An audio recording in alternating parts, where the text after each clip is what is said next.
Hey guys, it's Savvy. If you're new here, welcome. If you've been here before, welcome back. It's so nice to see all of you. Please excuse me. And actually, my room is like 99% clean for the first time since I've moved, and it just happens that this little corner that I'm dealing with, it's all my dog stuff. That's why it's gonna go in this basket. It's going to be clean soon. Sorry it's a little dark. I had to film this at night. But other than that, no more apologies. I'm really excited to talk about my May wrap up and June potential reads. For the beginning of May, actually, okay, I actually finished this book at the end of April, but I figured out how to take video on my phone. I have iMovie on my phone because my iMovie is broken, which is why I do live streams now. But my internet is so slow that I can't upload from my phone to YouTube. But this book I read at the end of April, and it's just such an amazing book. I need to talk about it, and that is Exit West. Super short, super beautiful. It's like about refugees, but it's also this super accurate love story. And I mean, the cover is beautiful. You can see all that sparkle, and it's just really nice. It's only like 200 pages, maybe 231. I read it in 2 days. Once again, beautiful, amazing, would recommend. And it's got a couple it's got one magical realism element to it, but it's really a literary fiction, and it's such a nice literary fiction because it's nice and short. There are some heart-wrenching parts, but it doesn't get too dark. And it's just a quick, beautiful, important read, and I loved it. So the beginning of May happened, and I actually did the Girl Buzzword Readathon, which was amazing. It was so much fun. I actually only finished one book. I had 4 that I wanted to read. Oh, thank you for making noise. I had 4 that I wanted to read, but the only book I finished was Gone Girl, and it was amazing. I hadn't seen the movie yet, and I did know the story, like the big twist. I knew the twist, but I didn't know what happened after you found out, and I didn't know the ending, and I didn't know the beginning either. I just knew the big part. I knew, like, oh, this girl disappears, and then boom, I knew the twist. I would recommend that book. It was so good. So good. And I've read a couple articles. One of the reasons I wanted to read it was I read a couple articles that it's like this feminist masterpiece. I would not consider it feminist. I've considered it crazy. So that was that book. And then the 3 other books I wanted to read, the first one was China Rich Girlfriend. I ended up DNFing it. It's the second book in the Crazy Rich Asians. I didn't read the first one. I don't think you need to read the first one. I knew what was going on. My issue with it, well, first, so the reason I only read one book was because I got the flu, like, bad. And it was one of those things where it's like slowly, you're like, I'm projectile vomiting now, and I have a fever for a while.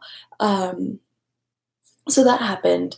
And so I think I might try to pick up China Rich Girlfriend again, but my big issue with it was that it has all these super rich characters, and they're billionaires. Like, there's one scene where they're betting on a painting, and they're betting tens of millions of dollars, and they're just mean to each other.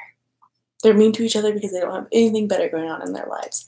And so that was really hard for me to read. I definitely still want to go see the Crazy Rich Asians movie. Like, and the main character and her fiance are so down to earth and cool. So I did like that aspect, but there were just huge, huge chunks where they weren't in it at all. It was just these, like, rich assholes. So that was that. And then the third book, I finished it after the readathon ended. I don't have it with me. I'm letting my roommate borrow it. It's a book I've had since I was 13. It's called Girl Seeks Bliss. It's a guide to Buddhism, but it's not religious. So it's just like, hey, you know, this is why, like, living a Zen lifestyle is good for you. This is why having a clean area is good for you. This is why, how to find a good partner, there's a section on Tantric Buddhism. There's mindfulness in the workplace. And so it was really nice. And it's something that I used to read, like, all the time, and I haven't picked it up in a few years. And I feel like it still has good things to say to me. And then the fourth book is my favorite book. I wasn't able to read it, but I once again finished it afterwards. And this is a book that I read at least once a year, every year since the age of 15, but I didn't pick it up since college, or since my third year of college. I can hear my downstairs neighbors, and I don't know if they can hear me, and I don't want them to hear me. But it's Rosie Little's Cautionary Tales for Girls. It's so good. I just love this book so much. I feel like it's very humorous, and even like there's a lot of darkness and sadness, but it's still humorous. Um, and I can't recommend it more. And I read it when I was 15, and I think that's the perfect age to pick it up is 15, 16. Yeah, I absolutely loved it. Okay, the last book. And then I also read Magic Study, which was so good. I think I'm gonna read Fire Study this month, and I think there's also a collection of short stories, so I'm really excited. But the last book I read was The Wise Man's Fear. I read this for the first time. Oh, well, I guess I also finished The Name of the Wind, but like on Goodreads, I don't say that I reread books. So I finished The Name of the Wind, which is the first Kingkiller Chronicle, and then I read this guy. If you like fantasy, I would really recommend this series, and I actually liked the second one more. Um, Both the main character is telling his story, and he's very arrogant. But in the second story, he kind of is like, "Oh yeah, like I messed up this word in this language," and because in the first book he's like, "I'm a master linguist," and then in this book he's like, uh, uh. And then he's kind of a master at everything. But in this book, he starts to kind of get his booty handed to him, which I liked. Excuse me, you're making too much noise. Sorry, can't edit that out. I cannot recommend this book more. I loved it. You definitely need to read the first book. Um, oh, so good, so good. Okay, now on to what I'm going to be reading this month. Sadly, I begin with some sad news. I started The Buried Giant by, and it's so beautiful. I'm liking it. Okay, oh my gosh, look at these black sprayed pages. I don't love it though. It's about an old couple, and they go on this quest, and they're trying to find their son, but they're also forgetting things. There's this mist that makes them forget. But it also kind of feels like maybe they both have like Alzheimer's or dementia. And it takes place in like ancient England, like after the Romans left, but kind of before, um, like they live in like these little burrows in the hills, like, and I love those descriptions of like ancient England. But I just have a hard time reading about people who are are old and maybe don't feel good. I don't know, and it's very confusing, and I think they're gonna meet a lot of people, but and I wanted to give this a shot, but at work today, I just wasn't picking it up and wasn't I my lunch hour, I was like, "You know what? I'm gonna go get lunch somewhere, and I'm going to read." And after that, I still wasn't really interested in picking it back up. Um, I think it just makes me sad to read about old people who are confused. I don't like it. I don't wanna read about that. It um, makes me feel sad because it's hard when you have someone you're trying to explain things to them and they just don't understand. There's a scene where they aren't allowed a candle, and they're like, "We've never knocked over a candle. Why did you take it away?" And the villagers are like, "Well, you're not allowed to have it." And it's very uncomfortable, I thought. My next book is The Savior's Champion. It's on my Nook. I was gonna show you the cover, but um, it's on my Nook. It's The Savior's Champion by Jenna Moreci. She wrote Eve the Awakening. I gotta say, I liked Eve. I did think that she had some room to grow as an author. From what I've started, though, it's already much better, and I am loving it. I'm like, I want to take it to work, but I feel like I'll just like get off lunch late every day because I'm gonna be like so enthralled. Because that's what happened with Eve, where like I really liked it, and then like the second two thirds, I was just like, all I'm doing is reading. That's my life now.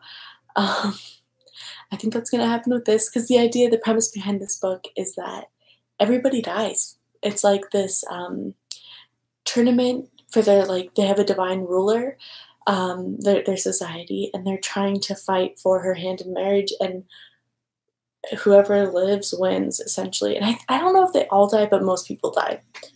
Um, so that should be fun. And then I know a lot of people weren't super into Caraval. That's one of my favorite books. I love Caraval. So when I found out that the second one was coming out, it was really cheap to pre-order. It was $13.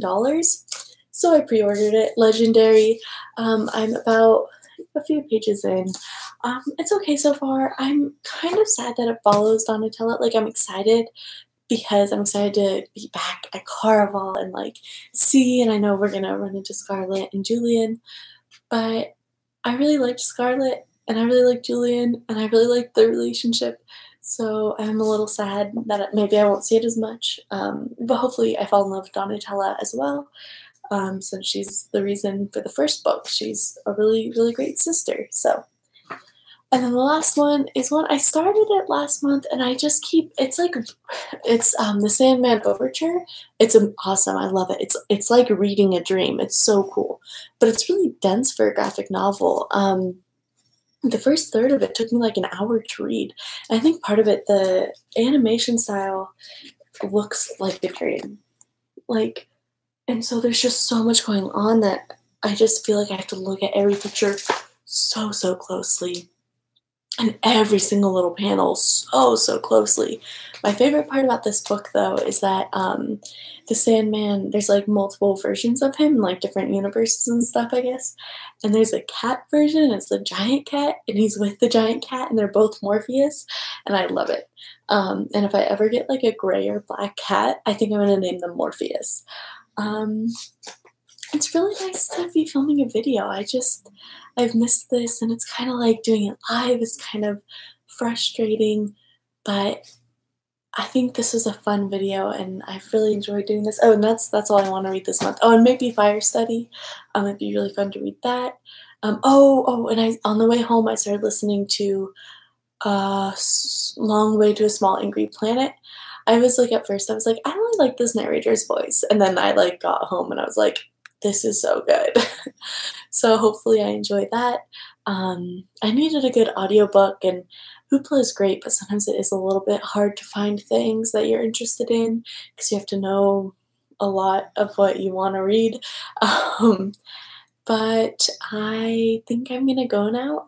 Once again, it's really nice talking to you guys. I feel like I've been neglecting you guys. I know I've been neglecting the food side. A little bit of that is my downstairs neighbors use our washer and dryer, and like I'm enough of a weirdo that I feel like if I'm videotaping myself making food, like that's just a whole can of worms that I just am embarrassed by. But maybe I'll do some recipe reviews instead of online so I can like link them and talk about them. But thank you so much for stopping by and watching my very long video.